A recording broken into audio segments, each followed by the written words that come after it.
নমস্কার বন্ধুরা, আমি ইন্দ্রাণী আবার চলে এসেছি তোমাদের সকলের কাছে একটি নতুন গল্প নিয়ে। শুরুতেই একটা অনুরোধ করছি সবাইকে, আমার চ্যানেল এক ঝাঁক ইচ্ছেডানা বাই ইন্দ্রাণী যদি তোমাদের ভালো লাগে তাহলে চ্যানেলটা সাবস্ক্রাইব করে আমাকে উৎসাহ দিও। এছাড়া লাইক, কমেন্ট ও শেয়ার করতেও ভুলো না যেন। আর নতুন নতুন গল্পের আপডেট পেতে হলে বেল আইকন অল করে দিও সবাই। শুরু করছি আজকের গল্প। আশা করছি তোমাদের সবাইকে পাশে পাবো। আজ যে গল্পটি তোমাদের শোনাতে চলেছি সেটি বিশ্বকবি রবীন্দ্রনাথ ঠাকুরের লেখা একটি ছোট গল্প। এই গল্পটির নাম শাস্তি। এই গল্পটি রয়েছে রবীন্দ্রনাথ ঠাকুর রচিত গল্পগুচ্ছের একটি খণ্ডে। মানুষের মনের অভিমান যখন চরম সীমায় পৌঁছে যায় তখন আর কোনো কথায় বা কোনো ব্যবহারে সেটাকে কোনোভাবেই ফেরানো যায় না। শুরু করছি আজকের গল্প শাস্তি।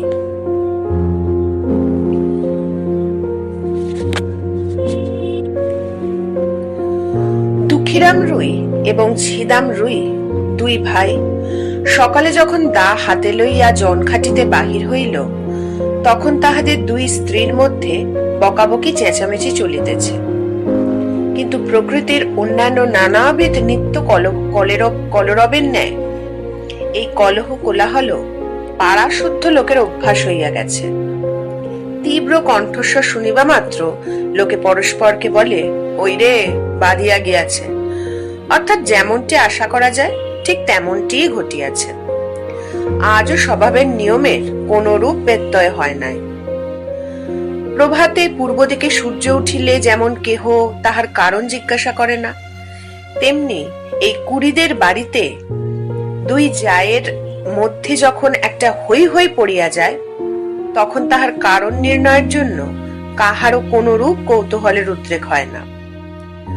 অবশ্যই কোন্দল আন্দোলন প্রতিবেশীদের অপেক্ষা দুই স্বামীকে বেশি স্পর্শ করিত সন্দেহ নাই, কিন্তু সেটা তাহারা কোনরূপ অসুবিধার মধ্যে গণ্য করিত না। তাহারা দুই ভাই যেন দীর্ঘ সংসার পথ একটা এক্কা গাড়িতে করিয়া চলিয়াছে। দুই দিকের দুই স্প্রিংবিহীন চাকার অবিশ্রাম ছড়ছড় খড়খড় শব্দটাকে জীবন রথযাত্রার একটা বিধিবিহিত নিয়মের মধ্যেই ধরিয়া লইয়াছে। বরঞ্চ ঘরে যেদিন কোনো মাত্র শব্দ হয় নাই, সমস্ত থমথম ছমছম করিতেছে, সেদিন একটা আসন্ন অনৈসর্গিক উপদ্রবের আশঙ্কা জন্মিত। সেদিন যে কখন কি হইবে তাহা কেহ হিসাব করিয়া বলিতে পারিত না। আমাদের গল্পের ঘটনা যেদিন আরম্ভ হইল সেদিন সন্ধ্যার প্রাক্কালে দুই ভাই যখন জন খাটিয়া শ্রান্ত দেহে ঘরে ফিরিয়া আসিল তখন দেখিল স্তব্ধ গৃহ গম গম করিতেছে। বাহিরেও অত্যন্ত গুমট। দুই প্রহরের সময় খুব এক পশলা বৃষ্টি হইয়া গিয়াছে। এখনো চারিদিকে মেঘ জমিয়া আছে, বাতাসের লেশ মাত্র নাই। বর্ষায় ঘরের চারিদিকে জঙ্গল এবং আগাছাগুলা অত্যন্ত বাড়িয়া উঠিয়াছে। সেখান হইতে এবং জলমগ্ন পাটের ক্ষেত হইতে সিক্ত উদ্ভিজ্জের ঘন গন্ধবাষ্প চতুর্দিকে একটি নিশ্চল প্রাচীরের মতো জমাট হইয়া দাঁড়াইয়া আছে। গোয়ালের পশ্চাৎবর্তী ডোবার মধ্য হইতে ভেগ ডাকিতেছে এবং ঝিল্লি রবে সন্ধ্যার নিস্তব্ধ আকাশ একেবারে পরিপূর্ণ। অদূরে বর্ষার পদ্মা নব মেঘচ্ছায়ায় বড় স্থির ভয়ঙ্কর ভাব ধারণ করিয়া চলিয়াছে। শস্যক্ষেত্রের অধিকাংশই ভাঙিয়া লোকালয়ের কাছাকাছি আসিয়া পড়িয়াছে। এমনকি ভাঙনের ধারে দুই চারিটা আম কাঁঠাল গাছের শিকড় বাহির হইয়া দেখা দিয়াছে, যেন তাহাদের নিরুপায় মুষ্টির প্রসারিত অঙ্গুলিগুলি শূন্যে একটা কিছু অন্তিম অবলম্বন আঁকড়িয়া ধরিবার চেষ্টা করিতেছে। দুঃখীরাম এবং ছিদাম সেদিন জমিদারের কাছারি ঘরে কাজ করিতে গিয়াছিল। ওপারের চরে জলি ধান পাকিয়াছে। বর্ষায় চর ভাঙিয়া যাইবার পূর্বেই ধান কাটিয়া লইবার জন্য দেশের দরিদ্র লোক মাত্রেই কেউ বা নিজের ক্ষেতে, কেউ বা পাট খাটিতে, নিযুক্ত হইয়াছে। কেবল কাছারি হইতে পেয়াদা আসিয়া এই দুই ভাইকে জবরদস্তি করিয়া ধরিয়া লইয়া গেল। কাছারি ঘরে চাল ভেদ করিয়া স্থানে স্থানে জল পড়িতেছিল, তাহাই সারিয়া দিতে এবং গোটা কতক ঝাঁপ নির্মাণ করিতে তাহারা সমস্ত দিন খাটিয়াছে। বাড়ি আসিতে পায় নাই, কাছারি হইতেই কিঞ্চিত জলপান খাইয়াছে। মধ্যে মধ্যে বৃষ্টিতেও ভিজিতে হইয়াছে। উচিত মতো পাওনা মজুরি পায় নাই এবং তাহার পরিবর্তে যে সকল অন্যায় কটু কথা শুনিতে হইয়াছে সে তাহাদের পাওনার অনেক অতিরিক্ত। পথের কাদা এবং জল ভাঙিয়া সন্ধ্যাবেলায় বাড়ি ফিরিয়া আসিয়া দুই ভাই দেখিল ছোট যা চন্দরা ভূমিতে অঞ্চল পাতিয়া চুপ করিয়া পড়িয়া আছে। আজিকার এই মেঘলা দিনের মতো সেও মধ্যাহ্নে প্রচুর অশ্রুবর্ষণ পূর্বক সায়ান্নের কাছাকাছি ক্ষান্ত দিয়া অত্যন্ত গুমট করিয়া আছে। আর বড় যা রাধা মুখটা মস্ত করিয়া দাওয়ায় বসিয়াছিল। তাহার 1.5 বৎসরের ছোট ছেলেটি কাঁদিতেছিল। দুই ভাই যখন প্রবেশ করিয়া দেখিল উলঙ্গ শিশু প্রাঙ্গণের এক পার্শ্বে চিত হইয়া পড়িয়া ঘুমাইয়া আছে। ক্ষুধিত দুঃখীরাম আর কাল বিলম্ব না করিয়া বলিল, ভাত দে। বড় বউ বারুদের বস্তায় স্ফুলিঙ্গ পাতের মতো এক মুহূর্তেই তীব্র কণ্ঠস্বর আকাশ পরিমাণ করিয়া বলিয়া উঠিল, ভাত কোথায় যে ভাত দিব? তুই কি চাল দিয়া গিয়া আনিয়াছিলি? আমি কি নিজে রোজগার করিয়া আনিব? সারাদিনের শ্রান্তি ও লাঞ্ছনার পর অন্নহীন নিরানন্দ অন্ধকার ঘরে প্রজ্বলিত ক্ষুধানলে গৃহিণীর রুক্ষ বচন, বিশেষত শেষ কথাটার গোপন কুৎসিত শ্লেষ দুঃখীরামের হঠাৎ কেমন একেবারে অসহ্য হইয়া উঠিল। ক্রুদ্ধ ব্যাঘ্রের ন্যায় গম্ভীর গর্জনে বলিয়া উঠিল, কি বললি? বলিয়া মুহূর্তের মধ্যে দা লইয়া কিছু না ভাবিয়া একেবারে স্ত্রীর মাথায় বসাইয়া দিল। রাধা তাহার ছোট জায়ের কোলের কাছে পড়িয়া গেল এবং মৃত্যু হইতে মুহূর্ত বিলম্ব হইল না। চন্দরা রক্তসিক্ত বস্ত্রে কি হলো গো বলিয়া চিৎকার করিয়া উঠিল। ছিদাম তাহার মুখ চাপিয়া ধরিল। দুঃখীরাম দা ফেলিয়া মুখে হাত দিয়া হতবুদ্ধির মতো ভূমিতে বসিয়া পড়িল। ছেলেটা জাগিয়া উঠিয়া ভয়ে চিৎকার করিয়া কাঁদিতে লাগিল। বাহিরে তখন পরিপূর্ণ শান্তি। রাখাল বালক গরু লইয়া গ্রামে ফিরিয়া আসিতেছে। পরপাড়ির চরে যাহারা নতুন পক্ষ ধান কাটিতে গিয়াছিল তাহারা 5-7 জনে এক একটি ছোট নৌকায় এবারে ফিরিয়া পরিশ্রমের পুরস্কার 2-4 আটি ধান মাথায় লইয়া প্রায় সকলেই নিজ নিজ ঘরে বাসিয়া পৌঁছিয়াছে। চক্রবর্তীদের বাড়ির রামলোচন খুড়ো গ্রামের ডাকঘরে চিঠি দিয়া ঘরে ফিরিয়া নিশ্চিন্ত মনে চুপচাপ তামাক খাইতেছিলেন। হঠাৎ মনে পড়িল তাহার কোরফা প্রজা দুঃখীর অনেক টাকা খাজনা বাকি, আজ হিয়দংশ শোধ করিবে প্রতিশ্রুত হইয়াছিল। এতক্ষণে তাহারা বাড়ি ফিরিয়া আসিয়াছে স্থির করিয়া চাদরটা কাঁধে ফেলিয়া ছাতা লইয়া বাহির হইলেন। কুড়িদের বাড়িতে ঢুকিয়া তাহার গা ছমছম করিয়া উঠিল। দেখিলেন ঘরে প্রদীপ জ্বালা হয় নাই। অন্ধকার দাওয়ায় 2-4টা অন্ধকার মূর্তি অস্পষ্ট দেখা যাইতেছে। রহিয়া রহিয়া দাওয়ার এক কোণ হইতে একটা অস্ফুট রোদন উচ্ছ্বসিত হইয়া উঠিতেছে এবং ছেলেটা যত মা মা বলিয়া কাঁদিয়া উঠিতে চেষ্টা করিতেছে, ছিদাম তাহার মুখ চাপিয়া ধরিতেছে। রামলোচন কিছু ভীতু হইয়া জিজ্ঞাসা করিলেন, দুঃখী আছিস নাকি? দুঃখী এতক্ষণ নিশ্চল মূর্তির মতো বসিয়াছিল। তাহার নাম ধরিয়া ডাকিবা মাত্র একেবারে অবোধ বালকের মতো উচ্ছ্বসিত হইয়া কাঁদিয়া উঠিল। ছিদাম তাড়াতাড়ি দাওয়া হইতে অঙ্গনে নামিয়া চক্রবর্তীর নিকটে আসিল। চক্রবর্তী জিজ্ঞাসা করিলেন, বউরা বুঝি ঝগড়া করিয়া বসিয়া আছে? আজ তো সমস্ত দিনই চিৎকার শুনিয়াছি। এতক্ষণ ছিদাম কিংকর্তব্য কিছুই ভাবিয়া উঠিতে পারে নাই। নানা অসম্ভব গল্প তাহার মাথায় উঠিতেছিল। আপাতত স্থির করিয়াছিল রাত্রি কিঞ্চিত অধিক হইলে মৃতদেহ কোথাও সরাইয়া ফেলিবে। ইতিমধ্যে যে চক্রবর্তী আসিয়া উপস্থিত হইবে এসে মনেও করে নাই। হস করিয়া কোনো উত্তর যোগাইল না। বলিয়া ফেলিল, হ্যাঁ, আজ খুব ঝগড়া হইয়া গিয়াছে। চক্রবর্তী দাওয়ার দিকে অগ্রসর হইবার উপক্রম করিয়া বলিল, কিন্তু সেজন্য দুঃখী কাঁদে কেন রে?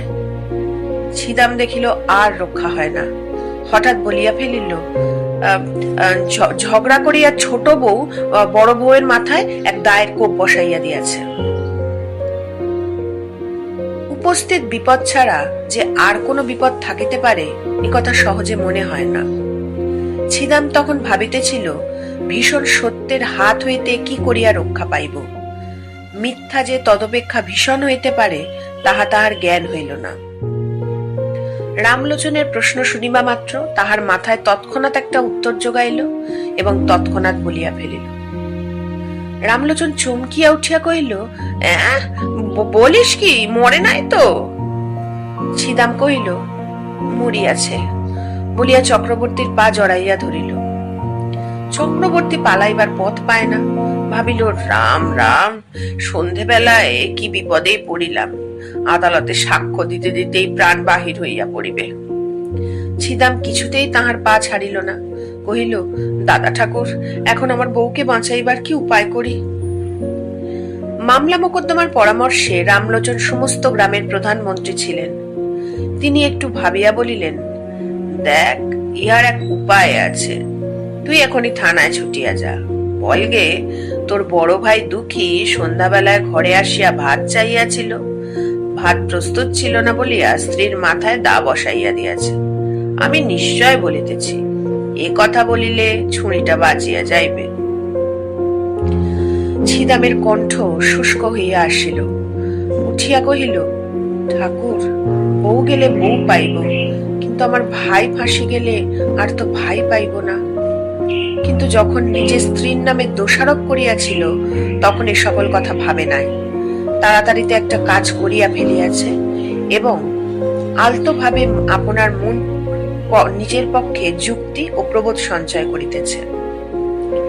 চক্রবর্তীও কথাটা যুক্তিসঙ্গত বোধ করিলেন। কহিলেন, তবে যেমনটি ঘটিয়াছে তাই বলিস, সকল দিক রক্ষা করা অসম্ভব।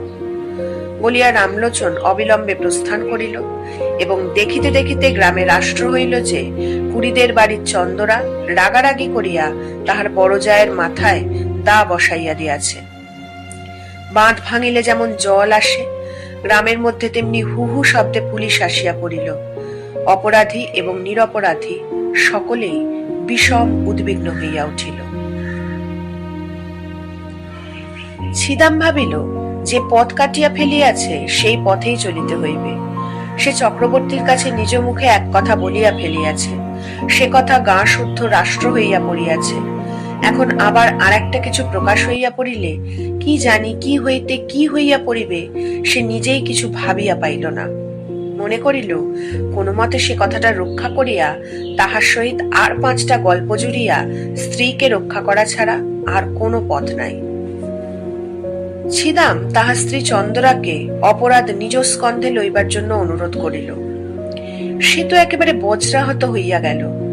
ছিদাম তাহাকে আশ্বাস দিয়া কহিল, যাহা বলিতেছে তাই কর, তোর কোনো ভয় নাই, আমরা তোকে বাঁচাইয়া দিব।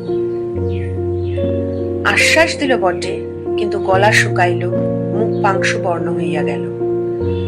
চন্দরার বয়স 17-18 অধিক হইবে না। মুখখানি হৃষ্টপুষ্ট গোলগাল, শরীরটি অনতি দীর্ঘ, আঁটসাঁট।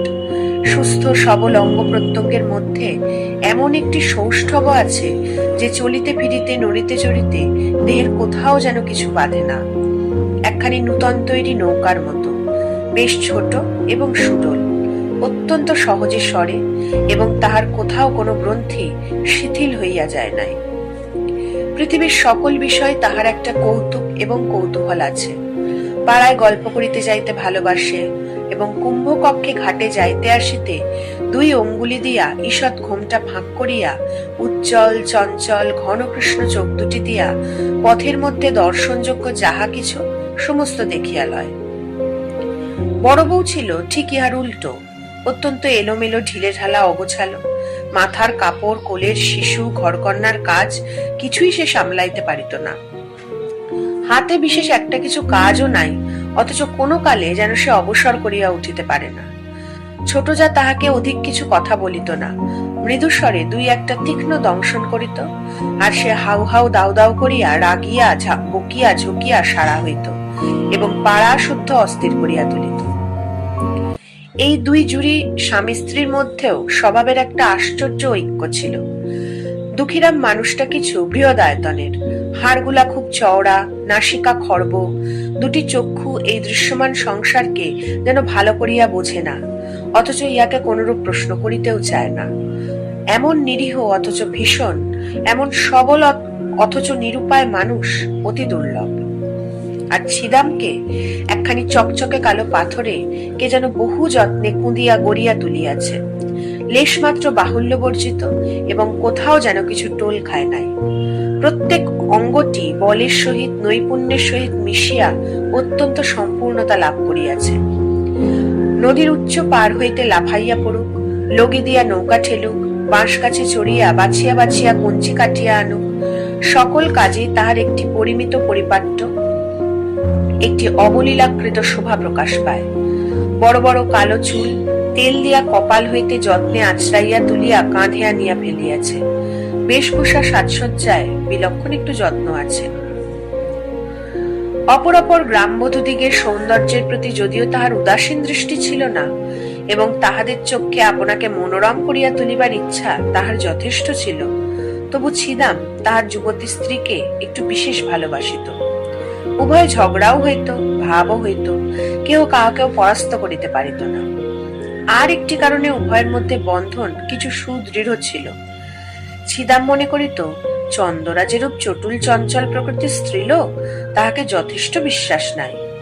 আর চন্দনা মনে করিত তাহার স্বামীটির চতুর্দিকেই দৃষ্টি, তাহাকে কিছু কষাকষি করিয়া না বাঁধিলে কোন দিন হাতছাড়া হইতে আটক নাই।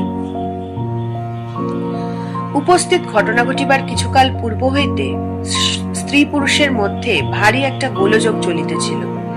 চন্দনা দেখিয়াছিল তাহার স্বামী কাজের ওজর করিয়া মাঝে মাঝে দূরে চলিয়া যায়, এমনকি দুই একদিন অতীত করিয়া আসে, অথচ কিছু উপার্জন করিয়া আনে না। লক্ষণ মন্দ দেখিয়া সেও কিছু বাড়াবাড়ি দেখাইতে লাগিল। যখন তখন ঘাটে যাইতে আরম্ভ করিল, এবং পাড়া পর্যটন করিয়া আসিয়া কাশী মজুমদারের মেজ ছেলেটির প্রচুর ব্যাখ্যা করিতে লাগিল। ছিদামের দিন এবং রাত্রিগুলির মধ্যে কে যেন বিষ মিশাইয়া দিল। কাজে কর্মে কোথাও একদণ্ড গিয়া সুস্থির হইতে পারে না। একদিন ভাজকে আসিয়া ভারী ভৎসনা করিল। সে হাত নাড়িয়া ঝংকার দিয়া অনুপস্থিত মৃত পিতাকে সম্বোধন করিয়া বলিল, ও মেয়ে ঝড়ের আগে ছোটি, উহাকে আমি সামলাইব? আমি জানি ও কোন দিন কি সর্বনাশ করিয়া বসিবে। চন্দরা পাশের ঘর হইতে আসিয়া আস্তে আস্তে কহিল, কেন দিদি, তোমার এত ভয় কিসের? এই দুই যায় বিষম দ্বন্দ্ব বাঁধিয়া গেল। ছিদাম চোখ পাকাইয়া বলিল, এবার যদি কখনো শুনি তুই একলা ঘাটে গিয়েছিস, তোর হাড় গুড়াইয়া দেব। চন্দরা বলিল, তাহা হইলে তো হাড় জুড়ায়, বলিয়া তৎক্ষণাৎ বাহিরে যাইবার উপক্রম করিল। ছিদাম এক লম্ফে তার চুল ধরিয়া টানিয়া ঘরে পুরিয়া বাহির হইতে তার রুদ্ধ করিয়া দিল। কর্মস্থান হইতে সন্ধ্যাবেলায় ফিরিয়া আসিয়া দেখে ঘর খোলা, ঘরে কেহ নাই। চন্দরা 3টে গ্রাম ছাড়াইয়া একেবারে তাহার মামার বাড়ি গিয়া উপস্থিত হইয়াছে। ছিদাম সেখান হইতে বহু কষ্টে অনেক সাধ্য সাধনায় তাহাকে ঘরে ফিরাইয়া আনিল, কিন্তু এবার পরাস্ত মানিল। দেখিল এক অঞ্জলি পারদকে মুষ্টির মধ্যে শক্ত করিয়া ধরা যেমন দুঃসাধ্য, এই মুষ্টিমেয় স্ত্রীটুকুকেও কঠিন করিয়া ধরিয়া রাখা তেমনি অসম্ভব। ও যেন 10 আঙুলের ফাঁক দিয়া বাহির হইয়া পড়ে। আর কোনো জবরদস্তি করিল না, কিন্তু বড় অশান্তিতে বাস করিতে লাগিল। তাহার এই চঞ্চলা যুবতী স্ত্রীর প্রতি সদা শঙ্কিত ভালোবাসা উগ্র একটা বেদনার মতো বিষম টনটনে হইয়া উঠিল। এমনকি একবার মনে হইত, এ যদি মরিয়া যায় তবে আমি নিশ্চিন্ত হইয়া একটুখানি শান্তি লাভ করিতে পারি। মানুষের উপরে মানুষের যতটা ঈর্ষা হয়, জমের উপরে এতটা নহে। এমন সময় ঘরে সেই বিপদ ঘটিল। চন্দরাকে যখন তাহার স্বামী খুন স্বীকার করিয়া লইতে কহিল, সে স্তম্ভিত হইয়া চাহিয়া রহিল। তাহার কালো দুটি চক্ষু কালো অগ্নির ন্যায় নীরবে তাহার স্বামীকে দগ্ধ করিতে লাগিল। তাহার সমস্ত শরীর মন যেন ক্রমেই সংকুচিত হইয়া স্বামী রাক্ষসের হাত হইতে বাহির হইয়া আসিবার চেষ্টা করিতে লাগিল। তাহার সমস্ত অন্তরাত্মা একান্ত বিমুখ হইয়া দাঁড়াইল। ছিদাম আশ্বাস দিল, তোমার কিছু ভয় নাই বলিয়া পুলিশের কাছে ম্যাজিস্ট্রেটের কাছে কি বলিতে হইবে বারবার শিখাইয়া দিল। চন্দরা সে সমস্ত দীর্ঘ কাহিনী কিছুই শুনিল না, কাঠের মূর্তি হইয়া বসিয়া রহিল। সমস্ত কাজেই ছিদামের উপর দুঃখীরামের একমাত্র নির্ভর। ছিদাম যখন চন্দরের উপর দোষারোপ করিতে বলিল, দুঃখী বলিল, তাহা হইলে বৌমার কি হইবে? ছিদাম কহিল, উহাকে আমি বাঁচাইয়া দেব। বৃহদাকার দুঃখীরাম নিশ্চিন্ত হইল। ছিদাম তাহার স্ত্রীকে শিখাইয়া দিয়াছিল যে, তুই বলিস বড় যা আমাকে বটি লইয়া মারিতে আসিয়াছিল, আমি তাহাকে দা লইয়া ঠেকাইতে গিয়া হঠাৎ কেমন করিয়া লাগিয়া গিয়াছে। এ সমস্তই রামলোচনের রচিত। ইহার অনুকূলে যে যে অলঙ্কার এবং প্রমাণ প্রয়োগের আবশ্যক, তাহাও সে বিস্তারিতভাবে ছিদামকে শিখাইয়াছিল। পুলিশ আসিয়া তদন্ত করিতে লাগিল। চন্দরাই যে তাহার বড়জাকে খুন করিয়াছে, গ্রামের সকল লোকের মনে এই বিশ্বাস বদ্ধমূল হইয়া গিয়াছে। সকল সাক্ষীর দ্বারাই সেইরূপ প্রমাণ হইল। পুলিশ যখন চন্দরাকে প্রশ্ন করিল, চন্দরা কহিল, হ্যাঁ, আমি খুন করিয়াছি। কেন খুন করিয়াছ? আমি তাহাকে দেখিতে পারিতাম না। কোন বচসা হইয়াছিল? না। সে তোমাকে প্রথমে মারিতে আসিয়াছিল? না। তোমার প্রতি কোনো অত্যাচার করিয়াছিল? না। এইরূপ উত্তর শুনিয়া সকলে অবাক হইয়া গেল। ছিদাম তো একেবারে অস্থির হইয়া উঠিল, কহিল, উনি ঠিক কথা বলিতেছেন না, বড় বউ প্রথমে। দারোগা খুব এক তাড়া দিয়া তাহাকে থামাইয়া দিল। অবশেষে তাহাকে বিধিমতে জেরা করিয়া বারবার সেই একই উত্তর পাইল। বড় বউয়ের দিক হইতে কোনরূপ আক্রমণ চন্দরা কিছুতেই স্বীকার করিল না। এমন একগুঁয়ে মেয়েও তো দেখা যায় না। একেবারে প্রাণপণে ফাঁসি কাষ্ঠের দিকে ঝুঁকিয়াছে, কিছুতেই তাহাকে টানিয়া রাখা যায় না। এ কি নিদারুণ অভিমান! চন্দরা মনে মনে স্বামীকে বলিতেছে, আমি তোমাকে ছাড়িয়া আমার এই নবযৌবন লইয়া ফাঁসি কাঠকে বরণ করিলাম। আমার ইহজন্মের শেষ বন্ধন তাহার সহিত। বন্দিনী হইয়া চন্দরা একটি নিরীহ, ক্ষুদ্র, চঞ্চল, কৌতুক প্রিয় গ্রামবধূ চিরপরিচিত গ্রামের পথ দিয়া, রথতলা দিয়া, হাটের মধ্য দিয়া, ঘাটের প্রান্ত দিয়া, মজুমদারদের বাড়ির সম্মুখ দিয়া, পোস্ট অফিস এবং স্কুল ঘরের পার্শ্ব দিয়া, সমস্ত পরিচিত লোকের চক্ষের উপর দিয়া কলঙ্কের ছাপ লইয়া চিরকালের মতো গৃহ ছাড়িয়া চলিয়া গেল।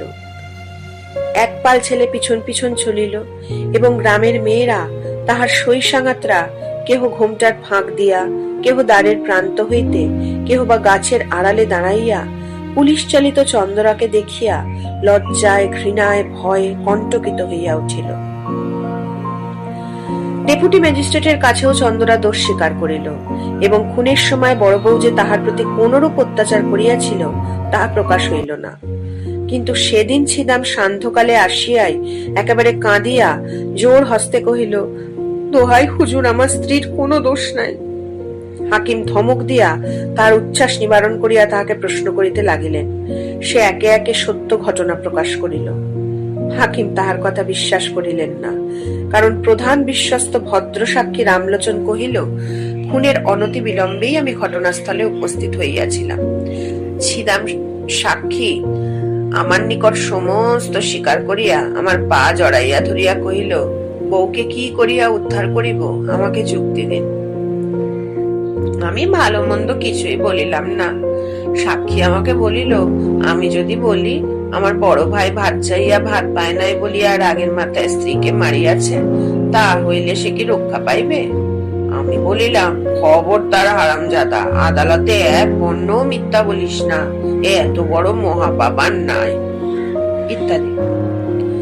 রামলোচন প্রথমে চন্দরাকে রক্ষা করিবার উদ্দেশ্যে অনেকগুলা গল্প বানাইয়া তুলিয়াছিল, কিন্তু যখন দেখিল চন্দরা নিজে বাঁকিয়া দাঁড়াইয়াছে, তখন ভাবিল, ওরে বাপরে, শেষকালে কি মিথ্যা সাক্ষরতায় পড়িব?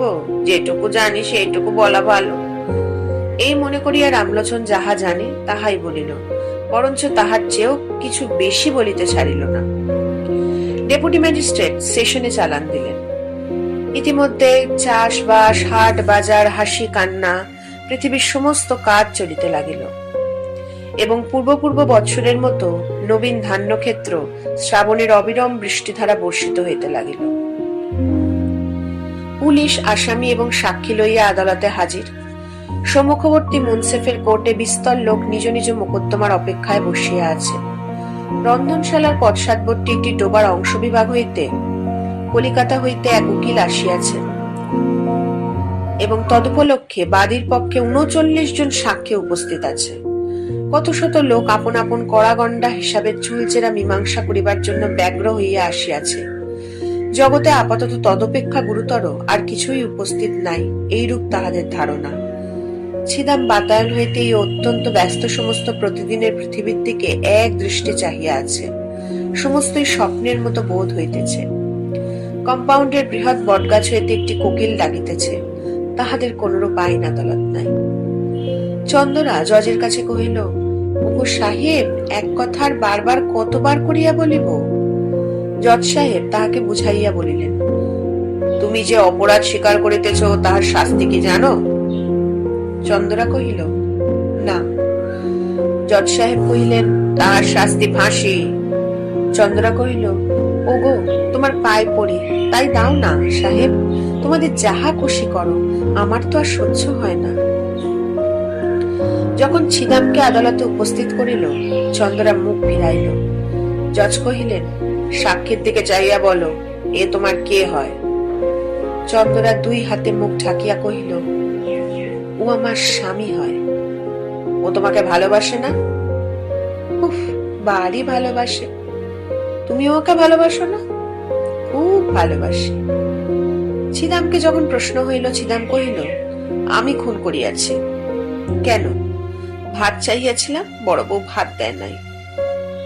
দুঃখীরাম সাক্ষ্য দিতে আসিয়া মূর্ছিত হইয়া পড়িল। মূর্ছাভঙ্গের পর উত্তর করিল, সাহেব, আমি খুন করিয়াছি। কেন? ভাত চাইয়াছিলাম, ভাত দেয় নাই। বিস্তর জেরা করিয়া এবং অন্যান্য সাক্ষ্য শুনিয়া জজ সাহেব স্পষ্ট বুঝিতে পারিলেন, ঘরে স্ত্রী লোককে ফাঁসির অপমান হইতে বাঁচাইবার জন্য ইহারা দুই ভাই অপরাধ স্বীকার করিতেছে। কিন্তু চন্দরা পুলিশ হইতে সেশন আদালত পর্যন্ত বরাবর এক কথা বলিয়া আসিতেছে, তাহার কথা তিলমাত্র নড়চড় হয় নাই। দুইজন উকিল স্বেচ্ছা প্রবৃত্ত হইয়া তাহাকে প্রাণদণ্ড হইতে রক্ষা করিবার জন্য বিস্তর চেষ্টা করিয়াছে, কিন্তু অবশেষে তাহার নিকট পরাস্ত মানিয়াছে। যেদিন একরত্তি বয়সে একটি কালো কোলো ছোটখাটো মেয়ে তাহার গোলগাল মুখটি লইয়া খেলার পুতুল ফেলিয়া বাপের ঘর হইতে শ্বশুর ঘরে আসিয়াছিল, সেদিন রাত্রে শুভ লগ্নের সময় আজিকার দিনের কথা কে কল্পনা করিতে পারিত? তাহার বাপ মরিবার সময় এই বলিয়া নিশ্চিন্ত হইয়াছিল যে যাহা হোক, আমার মেয়েটার একটি সদ্গতি করিয়া গেলাম। জেলখানায় ফাঁসির পূর্বে দয়ালু সিভিল সার্জন চন্দরাকে জিজ্ঞাসা করিল, কাহাকেও দেখিতে ইচ্ছা করো? চন্দরা কহিল, একবার আমার মাকে দেখিতে চাই। ডাক্তার কহিল, তোমার স্বামী তোমাকে দেখিতে চায়, তাহাকে কি ডাকিয়া আনিব? চন্দরা কহিল, মরণ। ব্যাস, আজ এই পর্যন্ত। ভালোবাসার মানুষের ওপর কোনো কারণে মনের মধ্যে যদি অভিমান জন্মায়, সেই অভিমান খণ্ডন করা স্বয়ং বিধাতা পুরুষেরও সাধ্য নেই। তাই আজ চন্দরার স্বামীর সঙ্গে দেখা করার থেকে মরণকেই বেশি শ্রেয় মনে করল। গল্পটি ভালো লাগলে লাইক করবেন আর কমেন্ট করে জানাবেন কেমন লাগলো গল্পটা। গল্পের লিঙ্কটা শেয়ার করে অন্যকে শুনতে সাহায্য করবেন। আর যদি আমার চ্যানেল ভালো লাগে তাহলে সাবস্ক্রাইব করে আমার পাশে থাকবেন। আবার নতুন গল্প নিয়ে খুব তাড়াতাড়ি চলে আসব। আজকের মতো